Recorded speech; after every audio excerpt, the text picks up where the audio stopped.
Hello everyone, welcome to Acad Excel. Myself Dipali and I am your biology educator.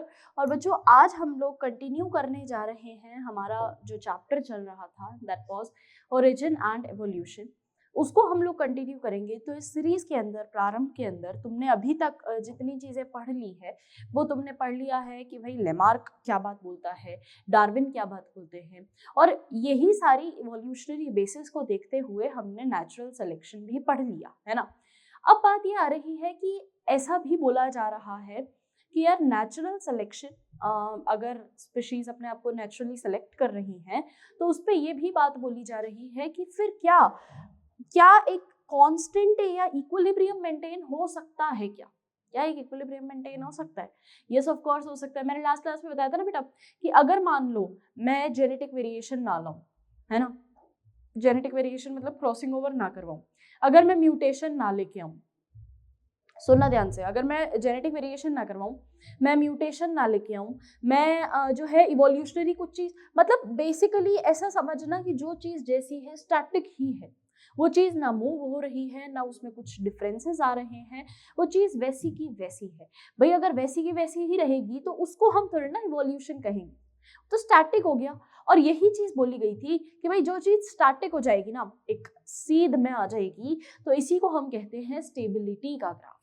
ठीक है, तो अब यहाँ पे क्या बात पढ़ेंगे आज हम लोग, हर्डी-वेइनबर्ग प्रिंसिपल, जो कि ये चीज बताएगा कि किस तरीके से स्टेबिलिटी या हम एक नेचुरल सिलेक्शन को देखते हुए ग्राफ कैसे बना सकते हैं। फिर उसके बाद applying the principle to calculate the alleles frequencies, ये निकालना, between the explaining the relationship between embryonic development and defining evolution with its importance in biodiversity. चलो सबसे पहले देखते हैं हर्डी-वेइनबर्ग प्रिंसिपल। क्या बोलता है हर्डी-वेइनबर्ग प्रिंसिपल कि भाई अगर in a given population frequency of occurrence of allele या फिर gene can be finding out, अगर मुझे एक जगह की फ्रीक्वेंसी ऑफ एलील्स या जीन निकालना है तो उसके लिए मुझे क्या करना पड़ेगा। उसके लिए बड़ा ही एक सिंपल फॉर्मूला देते हैं। ये क्या फॉर्मूला होता है बेटा? पी स्क्वायर यानी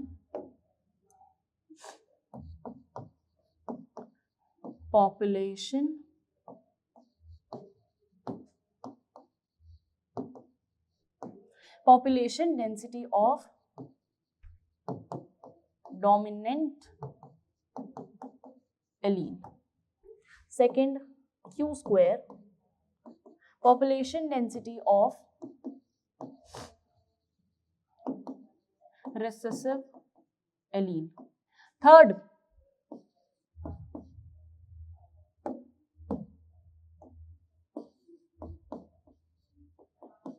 2pq यानी heterozygous population।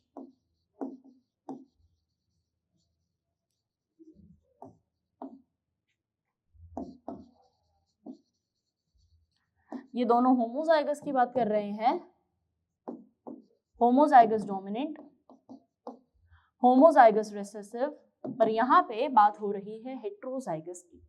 अब यहाँ ये प्रिंसिपल क्या बोलता है इसको जरा सा देखेंगे कि भाई अगर there are frequencies that remain fixed and even remain the same throughout a generation, भाई फ्रीक्वेंसीज में कोई ज्यादा बदलाव आने वाली है नहीं, फ्रीक्वेंसीज में कोई ज्यादा बदलाव आएगा भी नहीं, तो ये सेम रहने वाली है थ्रू आउट द जनरेशन, पूरे जनरेशन ये सेम रहेंगी frequencies. This fact was represented by Hardy-Weinberg principle using an algebraic equation, जिसमें इन्होंने ये चीज बोली कि allelic frequency in a population is stable and constant forms the generation to generation. यहाँ पे क्या हो रहा है? जेनेटिक इक्विलिब्रियम मेंटेन हो रहा है। ये नाम पहली बार सुनाई में आया, जेनेटिक इक्विलिब्रियम है, स्टेबल है, ठीक है, कोई भी चीज ऐसा आगे पीछे मूवमेंट नहीं है, स्टेबल है। And sum of total allelic frequency is 1, सबका सम क्या है? एक ही है, 1 है, कांस्टेंट होता है ना 1, ठीक है। तो अगर मैं सम ऑफ फ्रीक्वेंसीज देखती हूँ, सारी फ्रीक्वेंसीज को जोड़ देती हूँ, तो मेरे पास क्या आता है बेटा? सम ऑफ फ्रीक्वेंसीज इज 1, ठीक है। अगला बाइनोमियल एक्सप्रेशन कैसे है इसका, देखो, ये देखो इक्वेशन,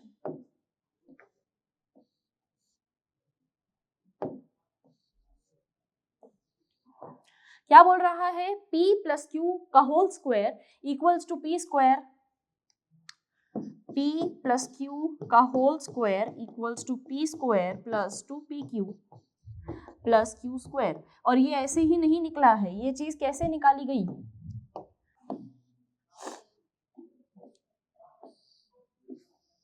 तो अब हमको क्या चीज दिखता है, ये देखो इस तरीके से, ये हमारे पास आएगी मेल, ये आएगी फीमेल। यहाँ देखो अगर मान लो मैं p लेती हूँ इसकी ग्रोथ, इसकी q ले लेती हूँ, इसकी भी p और इसकी भी q, मेरे पास क्या आ जाता है p स्क्वायर, ठीक है। यहाँ पे देखो pq, फिर अगला pq और फिर q स्क्वायर। ये क्या आ गया मेरे पास, होमोजाइगस कंडीशन। ये और ये क्या है बेटा,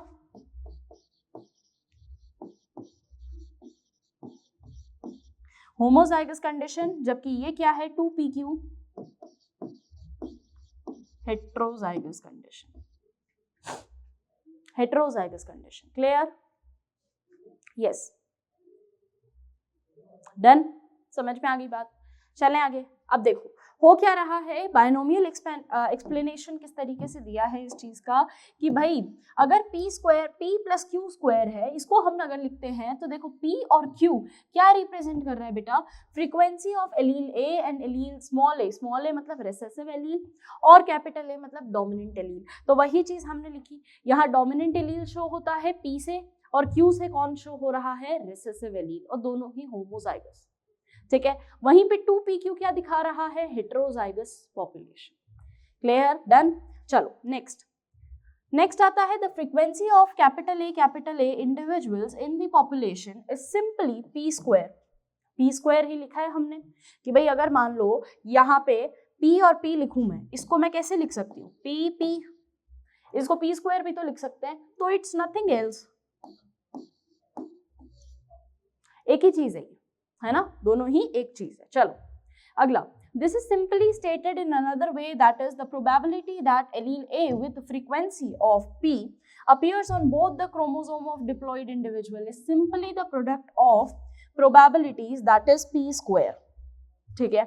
नेक्स्ट, सिमिलरली स्मॉल a का क्या होगा बेटा, स्क्वायर q स्क्वायर, सिंपल सी चीज है। अगला, and capital A small a क्या होगा, हेट्रोजाइगस कंडीशन क्या होगी, 2pq, ठीक है, ये हेट्रोजाइगस है।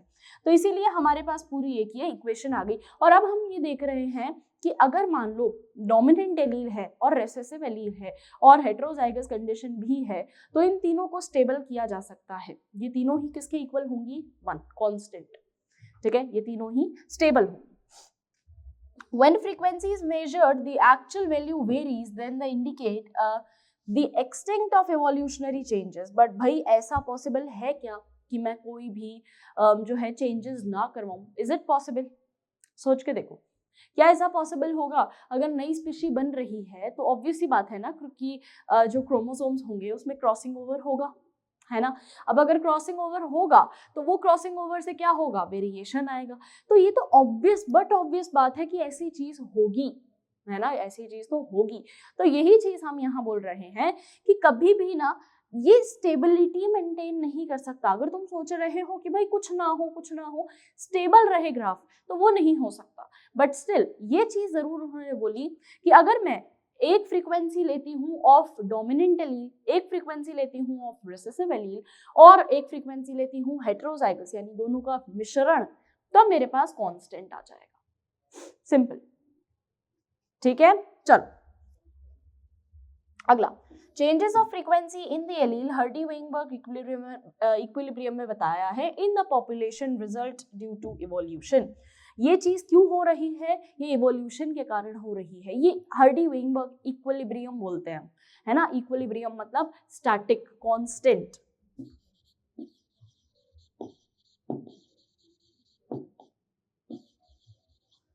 कांस्टेंट आ रहा है, ठीक है।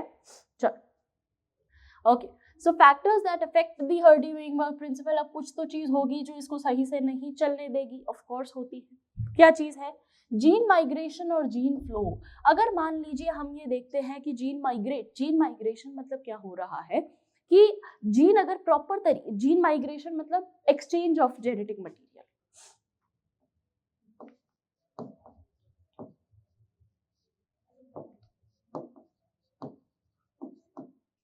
नेक्स्ट जेनेटिक ड्रिफ्ट, ये बहुत इंपॉर्टेंट वर्ड है बेटा। जेनेटिक ड्रिफ्ट मतलब ये होता है कि कई बार तुम ऐसा देखते हो, मतलब तुम लोगों ने पढ़ा होगा ये चीज। जेनेटिक ड्रिफ्ट एक बहुत इंपॉर्टेंट कॉन्सेप्ट भी है।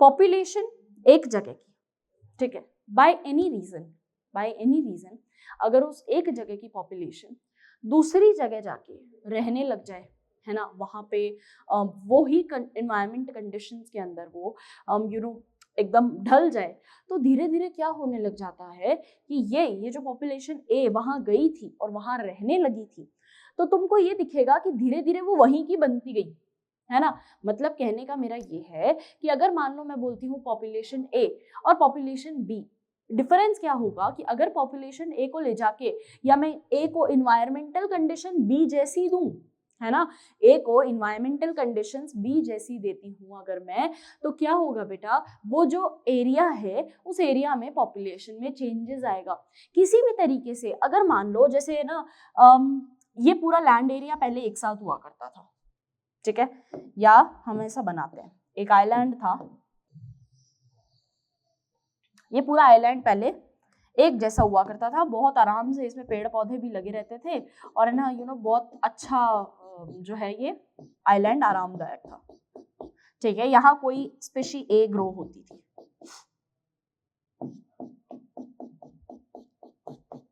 ये आइलैंड था, यहाँ पे स्पीशी ए ग्रो हो रही है, ठीक है, एक ही जैसी होगी, ऑब्वियस सी बात है, इनमें कुछ अलग बदलाव नहीं हुआ।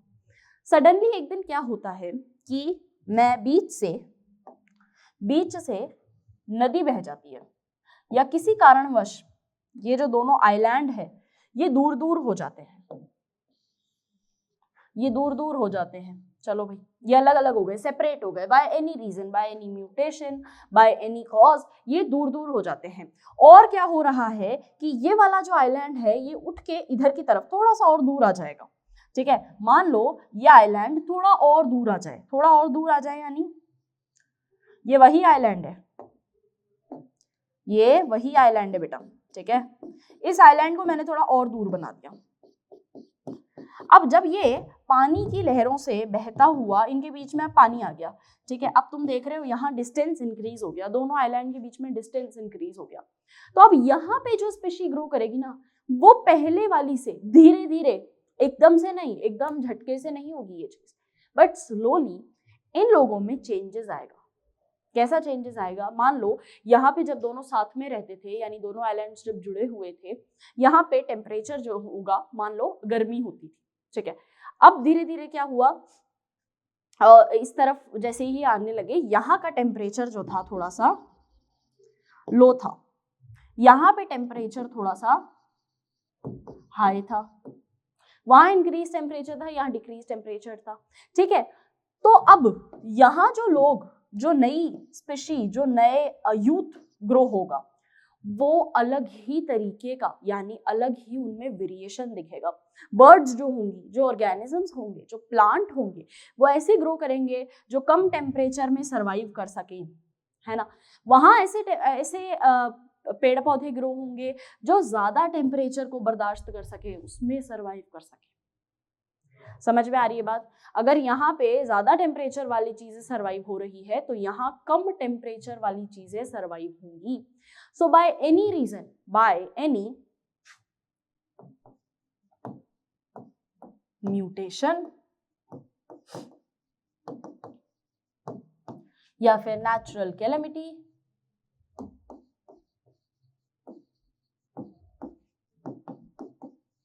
if the area gets separated, अगर ये एरिया अलग हो जाता है, then species, कैसे रहेंगे बेटा फिर ये species will not remain same and differences will be seen। इनमें प्रॉपर डिफरेंसेस दिखेंगे भाई। यहाँ वाले ठंड को बर्दाश्त कर सकेंगे, वहाँ वाले गर्मी को बर्दाश्त कर सकेंगे। अमेरिका वाले इंडिया के रह सकते हैं क्या? उनके बहुत रैश हो जाता है, उनके रेडिश हो जाता है पूरा चेहरा। क्यों? क्योंकि भाई वहाँ वो बर्फ में रह रहे हैं, यहाँ उनको गर्मी दे दी तुमने, 50 डिग्री 40 डिग्री तापमान दिए जा रहे हो, वो सर्वाइव नहीं कर पाएंगे ना। तुम भी एक टाइम पे जाओगे कनाडा, तुम भी नहीं रह पाओगे। क्यों नहीं रह पाओगे? क्योंकि वहां भाई 0 डिग्री टेम्परेचर है, शायद माइनस है, और तुम बर्दाश्त ही नहीं कर पाओगे वो चीज। तो तुम में भी धीरे धीरे थोड़े थोड़े डेवलपमेंट आएंगे, but soon you will be adapted. But बेटा इतनी सी डिस्टेंस में ना, और जो स्पीशी है वो नहीं बदलेगी, है ना। तुम यहाँ से अगर मान लो कहीं चले जाते हो, जापान चले जाते हो, तो तुम ऐसा नहीं है इतनी सी डिस्टेंस में हम बीच में समुद्र आ गया तो अब मैं यहाँ से तो गया तो इंसान था, वहां पे जाके बंदर बन गया, ऐसा नहीं होगा। ठीक है, ये बहुत बड़े स्केल पे होता है, ये बहुत बड़े स्केल पे होता है। जैसे कि अगर मैं बर्ड्स की बात करूं, तो अगर तुम बर्ड्स को देखते हो तो बर्ड्स ना इंडिया की बर्ड्स और बाहर की बर्ड्स, बाहर एज एन अब्रॉड की बर्ड्स जो होती है वो डिफरेंट होती है। क्यों डिफरेंट हो रही है? और वो माइग्रेट करती है। माइग्रेटरी बर्ड का नाम सुना है? साइबेरियन क्राइन। तो वो सब क्या कर रही है? साइबेरियन क्रेन क्या करती है? वो माइग्रेट करती है। क्यों माइग्रेट कर रही है? क्योंकि भाई कई जो पंछी हैं या कई जो ऑर्गेनिज्म हैं उनको ठंडक पसंद है, कई को नहीं पसंद। ठीक है, अब मुंबई में आम कितने बढ़िया आते हैं। क्यों बढ़िया आते हैं? क्योंकि वहां का क्लाइमेट वैसा है। ये सारी चीजें, जेनेटिक ड्रिफ्ट मेनली क्लाइमेट की बात करता है कि अगर मान लो मुंबई का क्लाइमेट इतना अच्छा है कि वहां पे आम जो है बहुत अच्छे ग्रो हो सकते हैं। यहाँ पे अगर मैं राजस्थान की बात करूं तो यहाँ नहीं है इतना अच्छा क्लाइमेट, है ना। अब यहाँ इतना अच्छा क्लाइमेट नहीं है, यानी कि यहाँ पे क्या चीज अच्छी ग्रो हो सकती होगी? तो राजस्थान को अगर हम देखते हैं तो यहाँ बाजरा, ज्वार, ये सब अच्छा ग्रो हो सकता है, वहां शायद उतना अच्छा नहीं होता हो। This is the variation. ठीक है, ये वेरिएशन है। यहाँ पे आके प्लांट्स बदल रहे हैं, वहां प्लांट्स बदल रहे हैं, ये हो गया जेनेटिक ड्रिफ्ट। और भी ड्रिफ्ट तो मतलब बहुत बड़ी चीज है। ड्रिफ्ट कोई ऐसा छोटे छोटे स्केल्स पे नहीं माप सकते तुम, बहुत बड़ी बड़ी चीज है ड्रिफ्ट। ठीक है, so during genetic drift sometimes the change in allele frequency is so different in the sample of population that they become different species. कई बार तो इतना बड़ा हो जाता है कि स्पीशी ही बदल जाती है। Next, the original drifted population becomes founder and the effect is called founder effect. जब पहले जो थे एक साथ, है ना, वो क्या है? फाउंडर, कि भाई ये यही स्पीशी है जो अब अलग हो गई और अलग अलग होके ग्रो होने लग गई और स्पीशी ही बदल गई। इसको हम कहते हैं फाउंडर इफेक्ट। क्या बोलेंगे इसको? Founder effect. क्लियर? डन? चलो नेक्स्ट। तो पहला आ गया हमारे पास gene migration, gene flow. Second आ जाता है जेनेटिक ड्रिफ्ट। थर्ड आ जाता है मेरे पास म्यूटेशन। म्यूटेशन यानी change in DNA sequence. What is mutation?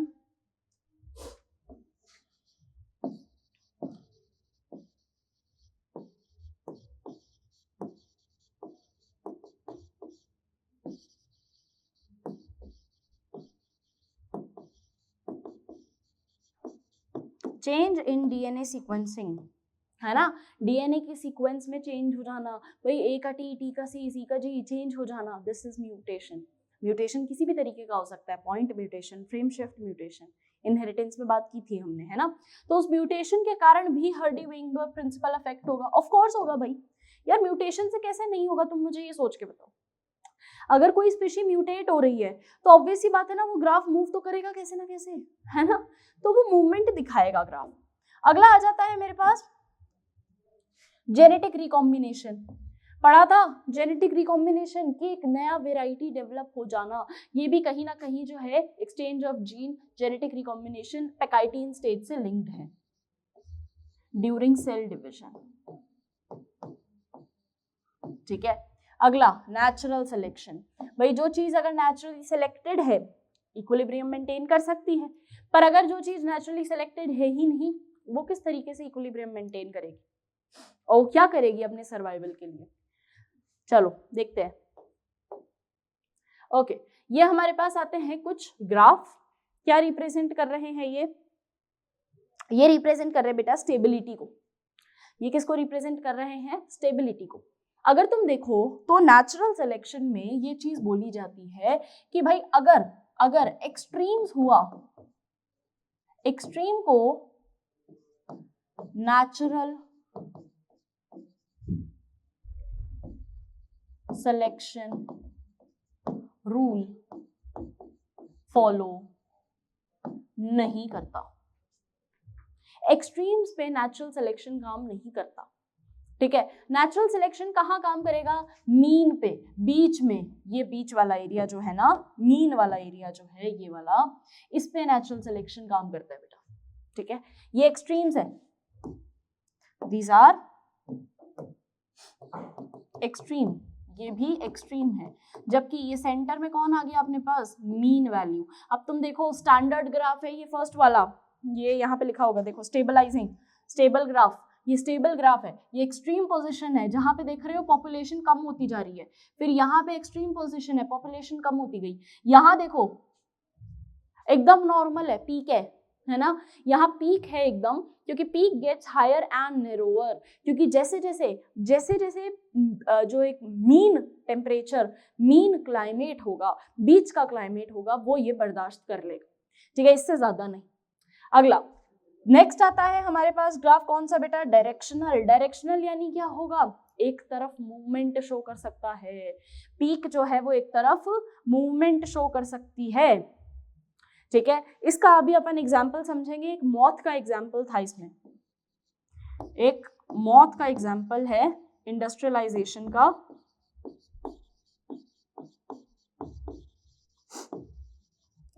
वो समझेंगे अपन अभी, ठीक है। अरे ब्लैक में दिख नहीं रहा क्या? दिख रहा है, थोड़ा सा दिख रहा है, थैंक गॉड। चलो नेक्स्ट लास्ट आ जाता है बेटा डिस्ट्रक्टिव। डिस्ट्रक्टिव ग्राफ क्या बोलता है कि दोनों एक्सट्रीम की तरफ तो पीक है पर मीन की तरफ पीक नहीं है। तो एक्सट्रीम्स में पीक है, यहाँ एक्सट्रीम्स में पीक है, एक्सट्रीम में पीक है, पर ये जो मीन है ना, यहाँ पीक नहीं है। तो मीन में पीक नहीं है, एक्सट्रीम्स पे पीक है, ये चीज बोला जाता है डिस्ट्रक्टिव ग्राफ के थ्रू। क्लियर? अब अगला देखते हैं, एनसीईआरटी रीड करते हैं एक बार, एनसीईआरटी क्या बोलती है। तो सबसे पहली बात जो एनसीईआरटी बोल रही है वो किस तरीके से और क्या बोल रही है कि in the given population one can find out the frequency of the occurrence of alleles of a gene और अ लोकस। एक पोजीशन पे, एक फिक्स्ड पोजीशन पे हम इजीली जीन जो है वो जीन फ्रीक्वेंसी निकाल सकते हैं। This frequency is suppose to be remained fixed and even remain the same through the generation. तभी तो बोला गया है हार्डी-वेइनबर्ग प्रिंसिपल जो है इक्विलिब्रियम मेंटेन करता है, स्टैटिक यानी कांस्टेंसी मेंटेन करता है। Next, this principle says that the allele frequencies in a population are stable and is constant from the generation to generation. एक generation से दूसरी generation सब constant है, constant pool है, ठीक है। The gene pool, that is gene pool क्या होता है? बहुत interesting word है। The total gene and their alleles in the population. Total gene and their alleles, सारे के सारे जीन और उनके alleles. Alleles मतलब कि different types of genes, है ना। एलील्स क्या होते हैं? Different types of genes. तो जीन्स के वेरिएंट्स ही तो है एलील्स। रिमेन एट कांस्टेंट, ये सारी चीजें कहाँ रह जाए बेटा? कांस्टेंट हो जाए। This is called the genetic equilibrium. इसको हम क्या बोलेंगे? Genetic equilibrium. Sum of the total of all allelic frequency is 1। इन सब का टोटल क्या होगा? 1 होगा, ये याद रखेंगे हम। सबका टोटल क्या है? 1। Individual frequency for example can be named as P Q etcetera. ये हमने बात कर ही ली है भाई, पी स्क्वायर होगा। फिर उसके बाद अगर ऐसे ही हम बात करेंगे तो डोमिनेंट का है ना, ऐसे ही रिसेसिव के बारे में बात करें तो वो कैसा होगा? क्यू स्क्वायर होगा, पी स्क्वायर हो गया, क्यू स्क्वायर हो गया, 2pq क्या हो जाएगा बेटा? 2pq हो जाएगा आपके पास हेट्रोजाइगस कंडीशन, ठीक है। sorry, okay, next, this is equals to the constant pool 1, okay. Next, when the frequency measured differs from the expected value, the difference, the direction indicates the extent of the evolution change. अब अगर मान लो ये 1 नहीं होता, obviously change हो रहा है, अगर ये constant नहीं आ रही है, एकदम एक्सट्रीम्स या मैं कह सकती हूँ डोमिनेंट एलील और रिसेसिव एलील कांस्टेंट नहीं आ रहा है, इसका मतलब ये है कि कहीं ना कहीं चेंजेस होंगे, ठीक है, यानी कहीं ना कहीं इवोल्यूशन हुआ है। भाई यही तो बात है ना कि अगर जेनेटिक फ्रीक्वेंसी में चेंज आएगा, अगर रिकॉम्बिनेशन होगा, अगर म्यूटेशन होगा, अगर ये सारी चीज़ें हो ही रही है तो इसका मतलब कहीं ना कहीं चेंजेस हैं, है ना, कहीं ना कहीं चेंजेस होंगे। तो यही चीज़ है और इनको हम स्टैटिक नहीं कर सकते, ये फैक्ट है, इनको हम स्टैटिक नहीं कर सकते। Disturbance in the genetic equilibrium is Hardy-Weinberg equilibrium, that is change in the frequency of allele in a population would then be interrupted as the result in evolution. Evolution में result होगा, अगर ये static नहीं हुआ तो evolution में result होगा, यही चीज बोल रहे हैं, simple. Okay, founder effect की definition देख लो बेटा। हर्डी वेनबर्ग इक्विलिब्रियम 5 फैक्टर्स बताए जाते हैं हर्डी वेनबर्ग इक्विलिब्रियम में। क्या क्या है 5 factors? First is these are gene migration, gene flow, genetic drift, mutation, genetic recombination and natural selection. पांचों की हम बात कर चुके हैं। Gene migration, migration of gene, gene flow, flowing of gene, genetic drift, genetic drift मतलब एक जगह से दूसरी जगह डिस्टेंस अगर आ जाता है तो फिर डिफरेंसेस आएंगे, अभी जस्ट बात की। Mutation, change in the DNA sequencing, और जेनेटिक रिकॉम्बिनेशन जो कि पैकेटिन स्टेज पे होता है। And finally what is your natural selection, कि भाई डार्विनिज्म, डार्विन की थ्योरी बोलती है ना नेचुरल सेलेक्ट होना कि ना होना। Next, when migration of a selected population to another place and population occurs, gene frequencies change into the original as well as the new population. New genes यानी alleles जो है ये नई पॉपुलेशन में ऐड हो जाते हैं and these are lost from the old population. नए नए जीन में अगर चेंजेस होगा तो देखो बेटा, अगर कोई कंडीशंस अडेप्टेड नहीं है वो उस कंडीशन से तो वो चेंज हो जाएगा, है ना, वो अपने आप को वैसा बना लेगा कि वो चेंजेस उसमें दिखने लग जाएंगे। इसका एक अभी अपन एग्जांपल देखेंगे इंडस्ट्रियलाइजेशन के टाइम का। चलो next, the original drift population, एक सेकंड पहले यहाँ से, there would be a gene flow if the gene migration happens multiple times. If the same change occurs by the chance, it is called genetic drift. Changes continue होते जाना, genetic drift. Sometimes the change in the allele frequency is so different that the new sample of the population they become different species. कई बार genetic drift से इतना distance increase हो जाता है कि population यानी species ही बदल जाती है, एक तरफ अलग species है, एक तरफ अलग ही स्पीशी ग्रो कर रही है, ठीक है, ये चीज हो जाता है। The original drifted population becomes founder and the effect is called founder effect. और जो पहले थी एक साथ जब थी फाउंडर इफेक्ट तो वो फाउंडर कहलाती है, और फिर जब अलग हो जाती है तो वो जीन ड्रिफ्ट के कारण अलग हो रही है। तो ये ड्रिफ्ट है और अगर जुड़ जाए तो फाउंडर इफेक्ट। एविडेंसेस की बात करेगा अब ये, a study of fossils different age of, but इसको हम डायनासोर के टाइम पढ़ेंगे। ओके अब आता है एम्ब्रियोलॉजिकल सपोर्ट फॉर इवोल्यूशन। ये इंपॉर्टेंट है।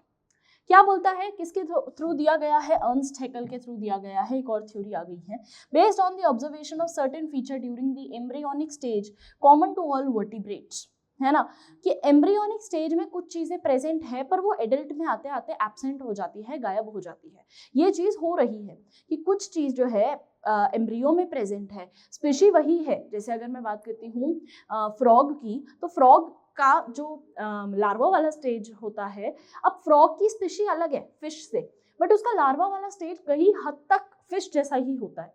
तो स्पीशी तो अलग अलग है बट स्टिल क्या है बेटा, उनमें सिमिलैरिटी है। तो यहाँ पे भी वही बात हो रही है कि कुछ फीचर्स एम्ब्रियोनिक डेवलपमेंट में तो होते हैं बट एब्सेंट हो जाते हैं एडल्ट स्टेज में। जैसे जैसे बड़े होता है ना तो एडल्ट होता है तब तक वो बदल जाता है। फ्रॉग और फिश में कोई डिफरेंस नहीं है, पर फ्रॉग के जो लार्वल स्टेज है उसमें और फिश में बहुत ज़्यादा कॉमन चीज़ें हैं।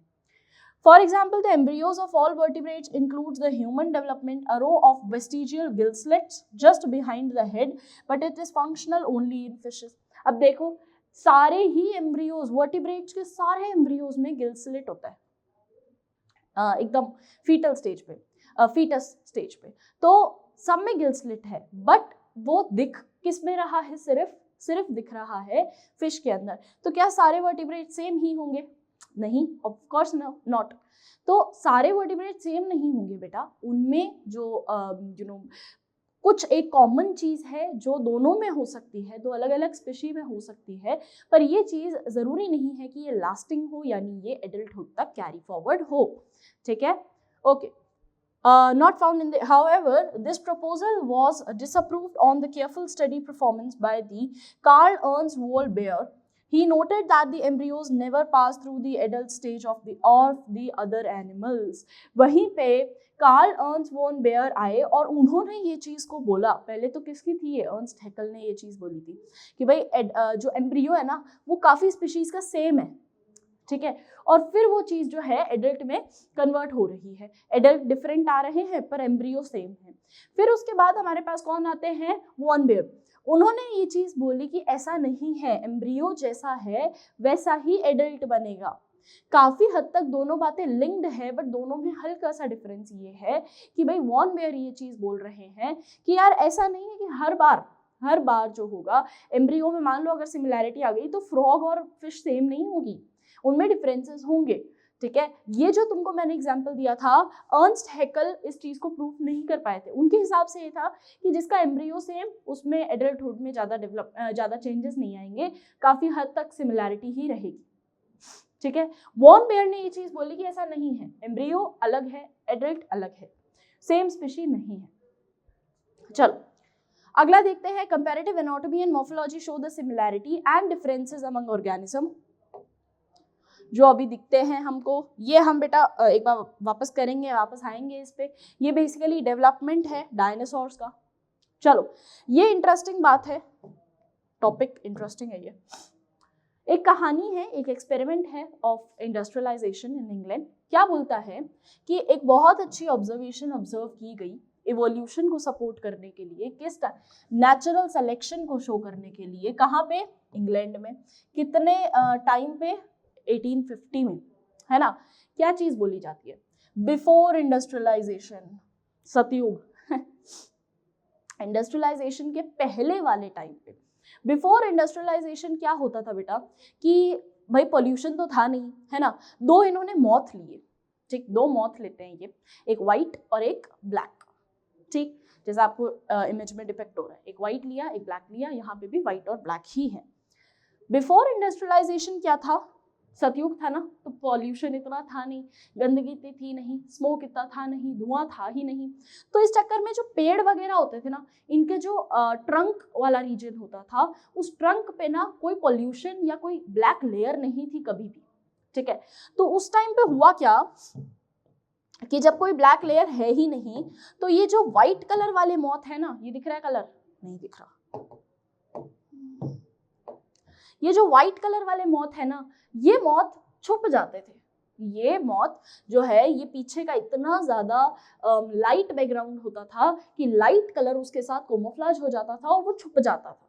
ठीक है, अब प्रेडेटर को क्या दिख रहा है, जो हॉक है या ईगल है या जो भी बर्ड है, उसको दिख क्या रहा है, कौन से मॉथ दिख रहे हैं, ये ब्लैक वाले। ठीक है, ये तो छुप गए, ये तो पीछे लाइटर था रीजन, उस पर ऐसे कैसे छुप गए। ठीक, बिफोर इंडस्ट्रियलाइजेशन की बात है, याद रखना। तो उस टाइम पे ये तो छुप गए, पर दिखा कौन, सिर्फ ब्लैक वाले मॉथ, ये एक्सप्रेस होके दिखे। अब जो चीज एक्सप्रेस होके दिखी वो क्या हो गई, वो खा ली गई। किसके थ्रू खा ली गई, प्रेडेटर्स के थ्रू। तो प्रेडेटर्स क्या करने लगे, एक एक करके ब्लैक वाली स्पीशी को खाने लग गए। धीरे धीरे हुआ क्या, यहाँ पे ब्लैक वाली स्पीशी कम हो गई और व्हाइट वाली स्पीशी इंक्रीज हो गई। ठीक है, ब्लैक स्पीशी कम होने लग गई और व्हाइट स्पीशी बढ़ने लग गई। फिर उसके बाद क्या होता है, फिर उसके बाद आता है जमाना अलग, 1920, यानी आफ्टर इंडस्ट्रियलाइजेशन, कलयुग। तो अब क्या हुआ, पोल्यूशन बढ़ गया, स्मोक बढ़ गई। अब जैसे ही एक बार पोल्यूशन बढ़ गया, तो जो ट्री ट्रंक था, जो पहले बहुत ज्यादा साफ सुथरा हुआ करता था, अब वो उस पे डस्ट आ गई, उस पे गंदगी आ गई और वो पूरा स्मोक से काला हो गया। तो पेड़ का तना जो पहले बड़ा अच्छा लाइट दिखा करता था, अब वो डार्क दिखने लग गया। ठीक है, अब इस पे किसको फायदा हुआ, इस पे फायदा किसको हुआ बेटा, ये दिखेगा क्या, हमारे एक तो कलर ही नहीं दिखेंगे, और दिख गया। इस पे फायदा किसको हुआ कि ये जो ब्लैक वाली थी ना, ये ब्लैक वाली इस पे पूरी छुपती गई। क्यों? क्योंकि पीछे ब्लैक था, पीछे पूरा रीजन ब्लैक है, तो ये ब्लैक वाले में ये ब्लैक वाली छुपती गई, ये कंटिन्यू उसके अंदर कैमोफ्लेज हो गई। ठीक, दिखा कौन हमको? दिखा कौन? व्हाइट वाला। तो व्हाइट वाली दिखे जा रही थी, ब्लैक वाली छुपती जा रही थी, जिसके कारण क्या हुआ बच्चे? जिसके कारण ब्लैक वाली इंक्रीज हो गई इन नंबर और व्हाइट वाली डिक्रीज हो गई इन नंबर। ठीक है, समझ रहे हो? हुआ क्या है, पहले बिफोर इंडस्ट्रियलाइजेशन क्या हुआ कि जब पॉल्यूशन नहीं था, है ना, पॉल्यूशन नहीं था, तो सब साफ सुथरी चीजें थी, तो पेड़ का जो तना था, जो ट्रंक था, वो भी बड़ा साफ सुथरा था। अब वो ट्रंक, जो साफ सुथरा ट्रंक था, उस पर व्हाइट वाला जो मॉथ बैठता था, तो उसको कोई नहीं देखता था। ब्लैक वाला मॉथ उस पर आके बैठता था, वो ज्यादा दिखता था कि भाई ये क्या है, इतना बढ़िया लाइट कलर का पेड़ है, इस पे तो भाई बहुत सारे मॉथ बैठे हैं। प्रेडेटर आते थे, खाते जाते थे, खाते जाते थे, इनकी स्पीशी कम होती गई, इनकी स्पीशी बढ़ती गई। ठीक है, फिर उसके बाद तख्त पलट गया सब जज्बात पलट गए, भाई इंडस्ट्रियलाइजेशन आ गया। इंडस्ट्रियलाइजेशन आते क्या हुआ कि ये बेचारे वैसे ही प्रजाति में कम थे, बट इन्होंने फिर भी कैसे भी करके सरवाइव करना था। तो अब क्या हुआ, बिफोर इंडस्ट्रियलाइजेशन, आफ्टर इंडस्ट्रियलाइजेशन क्या होता है कि भाई काली परत छा गई। ठीक है, पेड़ के तने सारे बेकार हो गए, सारे ब्लैक ब्लैक हो गए, तो अभी ब्लैक वालों की मौज हो गई कि भाई अब हमारी जनरेशन को कोई नहीं खाएगा, तुम्हारी स्पीशी को अब सब खाएंगे। और व्हाइट, एक्चुअल में यही हुआ, प्रेडेटर आते थे, प्रेडेटर आके इसको खा लेते थे। व्हाइट दिखता था कि भाई अगर तुम ब्लैक शीट पे व्हाइट कलर के डॉट्स बनाओगे दिखेगा, ब्लैक पे ब्लैक कलर के डॉट्स बनाओगे नहीं दिखेगा, है ना। तो यहाँ वही हुआ, तो व्हाइट दिखता था तो उसको खा जाते थे, ब्लैक नहीं दिखता था, छुप जाता था, कैमोफ्लेज हो जाता था, तो चलो भाई बच गया, फिर से बच गया ये भी। तो अब क्या हुआ, अब ब्लैक जिसने अपने आप को सरवाइव किया था, जो यहाँ पे जिनकी स्पीशी कम हो गई थी, उन्होंने अपने आप को नेचुरली अडेप्ट किया, है ना बेटा, नेचुरली अडेप्ट किया। और क्या हो गया, बी वाला जो एरिया है, मतलब जो अपना ये वाला जो मॉथ है बी डायग्राम में, इसकी पॉपुलेशन जो है वो धीरे धीरे इंक्रीज होने लगी। एडेप्टेशन है, इसको हम कहते हैं नेचुरल एडेप्टेशन, कि भाई जैसा आपको एनवायरनमेंट मिल रहा है, आपको समय के साथ चेंज होना पड़ेगा। ये चीज सुने हो ना सारे? अगर मान लो तुम्हें अभी भी मैं बोलूं कि वो नोकिया वाला, डोकोमो वाला फोन लेके घूमते रहो, तो बहुत ही सेंसलेस बात हो जाएगी। वैसे सेंसलेस नहीं है, तुम्हारी काम आएगा, बट अगर तुम लोग ये बोलते हो कि मैम हमको फोन चलाना ही नहीं आता इस जनरेशन में, तो ये कोई अच्छी बात नहीं है। तुमको पता होना चाहिए एआई, है ना, तुमको पता होना चाहिए कि गैजेट्स को किस तरीके से यूज करते हैं, क्योंकि आगे वाला आने वाला टाइम यही है, इन्हीं चीजों का टाइम है।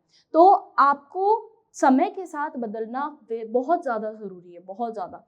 आपको बदलना खुद में भी चाहिए, बट तुम तो अब चलो नए ही बच्चे हो, बट आपको जैसे अब आप लोग देखोगे कभी ना अपने दादा दादी या मम्मी पापा या नाना नानी तो मस्त, नाना नानी और दादा दादी वाली जनरेशन्स में ना, उनमें पूछ के देखना, वो लोग तो चिट्ठियों में बात किया करते थे। अब अगर वो बोल दें कि भाई हम तो अब भी चिट्ठियों में ही बात करेंगे, तो वो पॉसिबल नहीं है ना। अब उनको सिखाओ कि भाई व्हाट्सएप भी है ना, बढ़िया चीज, तो वो चीज होनी चाहिए। तो आपको समय के साथ बदलता रहना चाहिए, और यही चीज डार्विन ने बोली थी कि जो नेचुरली सेलेक्ट हो जाएगा, यानी जो समय के साथ बदल जाएगा, वो नेचुरली सेलेक्ट हो जाएगा from the nature. Okay, so before industrialisation it was observe that more white-winged moth on the tree than the dark-winged moth, and manalized मतलब dark color, है ना। Next, however in the collection carried out from the same area, but after industrialization क्या दिखते हैं हम लोग कि dark वाले ज्यादा थे and the proportion was reversed, white घट गया और black बढ़ गया। ठीक है, ये होता है natural selection, इसको हम कहते हैं natural selection. So the explanation put forward for this observation that the predator spot the moth against the contrasting background. Contrasting background रहेगा, उसके against में predators जो हैं वो moth को select करेंगे. But post industrialization periods the tree trunk become dark due to industrial stroke and soot. Under this condition white winged moth जो है वो did not survive due to predators. Dark winged वहीं पे survive कर जाते थे। Before industrialisation ये सब चीजें थी।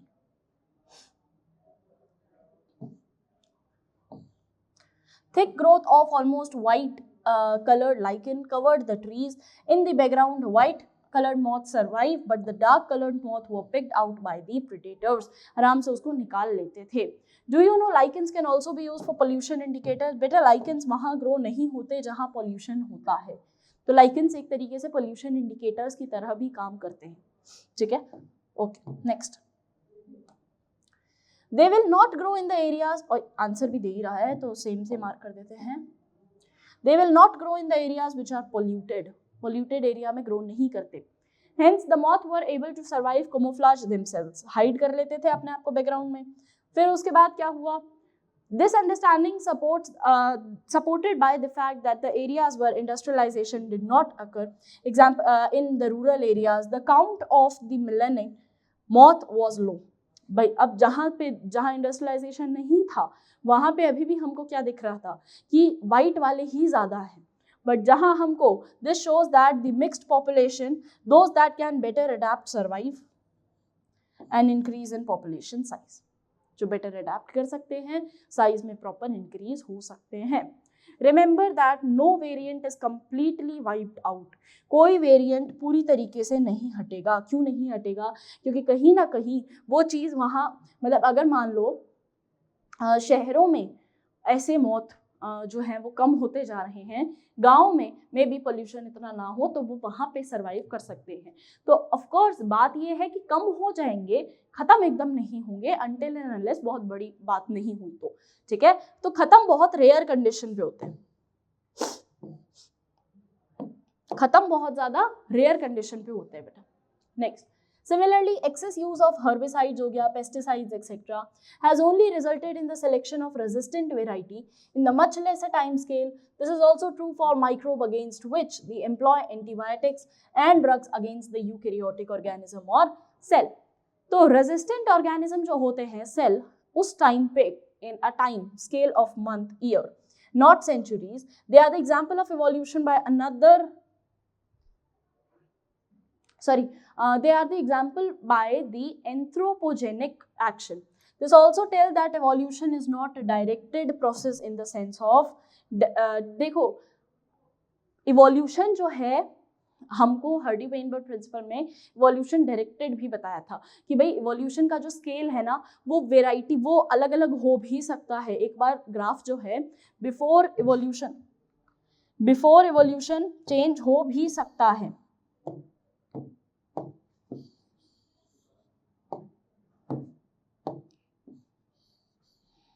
ये इस तरीके से हो सकता है. कैसे डायरेक्शनल है ये? डायरेक्शनल कैसे बेटा? यहाँ की तरफ व्हाइट वाले होंगे मान लो और यहाँ की तरफ ब्लैक वाले होंगे. एक बार व्हाइट वाले इंक्रीज हो सकते हैं ऑन डिपेंडेंसी और फिर वो ब्लैक की तरफ मूव कर सकते हैं depending on the climatic and the weather conditions. ठीक है? ओके, तम फिनिश. चलो, सो ये यहीं पे ओवर होता है बेटा. और इसी के साथ आज का टॉपिक हम ओवर करते हैं. नेक्स्ट लेक्चर में हम लोग इसके आगे की चीज़ें पढ़ेंगे, एडेप्टिव रेडिएशन के बारे में, ह्यूमन एवोल्यूशन के बारे में. All the very best students, have a great day, take care, bye bye.